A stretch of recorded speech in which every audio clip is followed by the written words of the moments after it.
Welcome to my YouTube channel big power people. दोस्तों, आज हम जानेंगे भारतीय आज़ादी में अपना अमूल्य योगदान देने वाली मैडम भीकाजी कामा जी के बारे में। पूरा नाम भीकाजी रुस्तम कामा। जन्म 24 सितंबर 1861 मुंबई। माता जयजीबाई सोराब जी, पिता सोराब जी फरंजी पटेल, प्रसिद्ध व्यापारी। पति रुस्तम के आर कामा। शिक्षा अलेक्जेंडर पारसी लड़कियों के स्कूल में उन्होंने शिक्षा ली। भारतीय और विदेशी भाषा अवगत। मृत्यु 13 अगस्त 1936 बम्बई, भारत। भारतीय स्वतंत्रता आंदोलन में अपनी महत्वपूर्ण भूमिका अदा करने वाली भीकाजी कामा 24 सितंबर 1861 को मुंबई में एक संपन्न परिवार में जन्मी थी। उनके पिता सोहराब जी पटेल एक प्रसिद्ध व्यापारी थे, जबकि उनकी माता घरेलू महिला थी जो कि उच्च विचारों वाली थी, जिन्होंने अपनी बेटी के अंदर भी काफ़ी अच्छे संस्कार डाले थे। मैडम कामा का पालन पोषण काफ़ी अच्छे माहौल में हुआ था एवं शुरू से ही अच्छी शिक्षा भी मिली थी। वे बचपन से ही काफ़ी तेज बुद्धि की छात्रा थी, इसलिए उन्होंने अंग्रेजी भाषा पर अपनी कमांड बेहद जल्दी अच्छी कर ली थी। आपको बता दें कि उन्होंने Alexander native girls English institute से पढ़ाई की थी। वहीं मैडम कामा का झुकाव शुरू से ही देश और समाज की तरफ था। अपने आसपास की घटनाओं को देख अपने जीवन के शुरुआती दिनों से ही समाज के प्रति काफ़ी संवेदनशील थे और उनके मन में भारत के प्रति सच्ची निष्ठा और सम्मान था। शायद इसी की बदौलत बाद में उन्होंने गुलाम भारत को आज़ादी दिलवाने की लड़ाई में अपना अमूल्य योगदान दिया था। मैडम कामा जी का विवाह। साल 1885 में मैडम कामा जी का विवाह सामाजिक कार्यकर्ता एवं प्रसिद्ध ब्रिटिश वकील श्री रुस्तम के आर कामा के साथ हुआ था। दोनों ही समाज सेवा के लिए समर्पित थे, लेकिन दोनों के विचार एक दूसरे से काफ़ी अलग थे। दरअसल उनके पति रुस्तम कामा उनकी अपनी संस्कृति को महान मानते थे, जबकि मैडम कामा भारतीय संस्कृति को अधिक महत्व देती थीं एवं अपने राष्ट्र के विचारों से प्रभावित थीं। वहीं उनकी वैचारिक भिन्नता का प्रभाव बाद में उनकी निजी जीवन पर भी पड़ने लगा था और धीमे धीमे पति पत्नी के रिश्तों में कड़वाहट भी आ गई थी। हालांकि शादी के बाद भी मैडम कामा निस्वार्थ भाव से सामाजिक कामों में लगी रही और राष्ट्र कल्याण के काम में उन्होंने खुद को पूरी तरह समर्पित कर दिया था।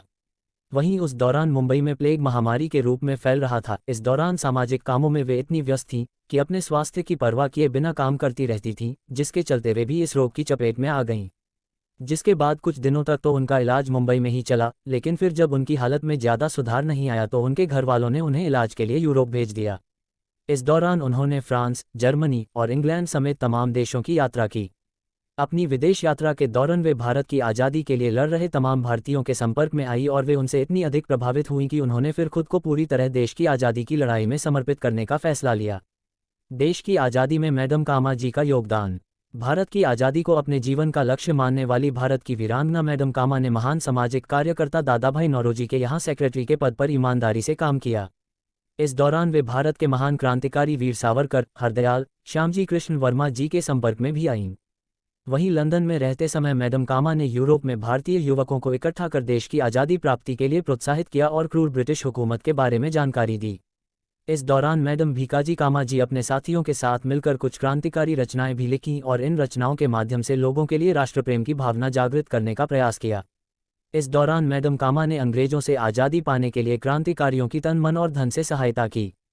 साथ ही अपने ओजस्वी और प्रभावशील भाषणों के बल पर लोगों के अंदर आज़ादी पाने की अलख जा गई थी। वहीं मैडम कामा की क्रांतिकारी गतिविधियों को देखते हुए ब्रिटिश सरकार ने उनके भारत वापस लौटने पर रोक लगा दी थी और उनकी भारतीय संपत्ति को भी जब्त कर लिया था। विदेश की सरजमी में पहली बार फहराया भारतीय ध्वज। भारतीय क्रांति की जननी के रूप प्रसिद्ध मैडम भीकाजी कामा ने अपने क्रांतिकारी साथियों विनायक दामोदर सावरकर, श्यामजी कृष्ण वर्मा के साथ मिलकर भारतीय संस्कृति को ध्यान में रखकर भारतीय ध्वज की डिज़ाइन तैयार की थी और साल 22 अगस्त 1907 में जर्मनी में हुई इंटरनेशनल सोशलिस्ट कॉन्फ्रेंस में भारत का पहला तिरंगा झंडा फहराकर इतिहास रचा था। आपको बता दें कि इस तिरंगे में केसरिया, हरे एवं लाल रंग के पट्टे थे।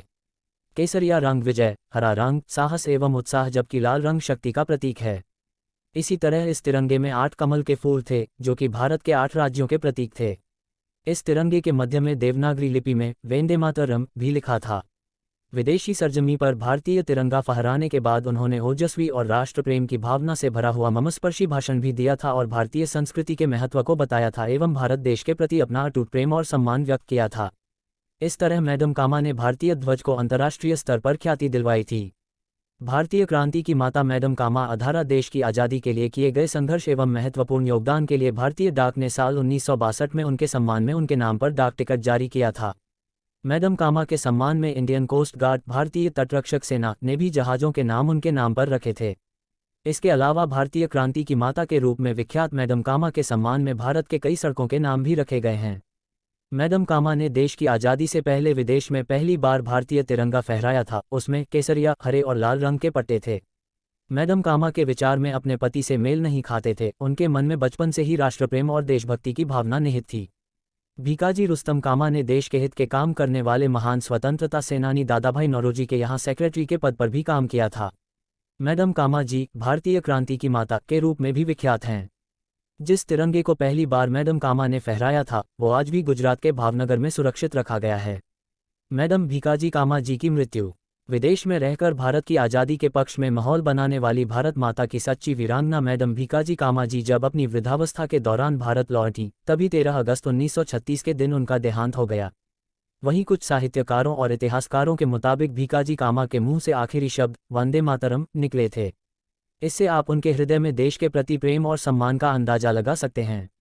मैडम भीकाजी कामा का जीवन हर हिंदुस्तानी के लिए प्रेरणा स्रोत है। जिस तरह उन्होंने सुख और विलासपूर्ण जीवन का त्याग कर देश की आज़ादी के लिए त्याग, संघर्ष और समर्पण की राहें चुनी, वो सिर्फ मैडम कामा जैसी कोई सच्ची वीरांगना ही कर सकती हैं। मैडम कामा के प्रति हर भारतवासी के हृदय में अपूर्ण सम्मान है। उनके द्वारा देश की आज़ादी के लिए दिए गए अमूल्य योगदान को कभी नहीं भुलाया जा सकता है। Thanks for watching my YouTube channel. ऐसी और वीडियो के लिए हमारे चैनल को लाइक करें, कमेंट करें, सब्सक्राइब करें और शेयर करें।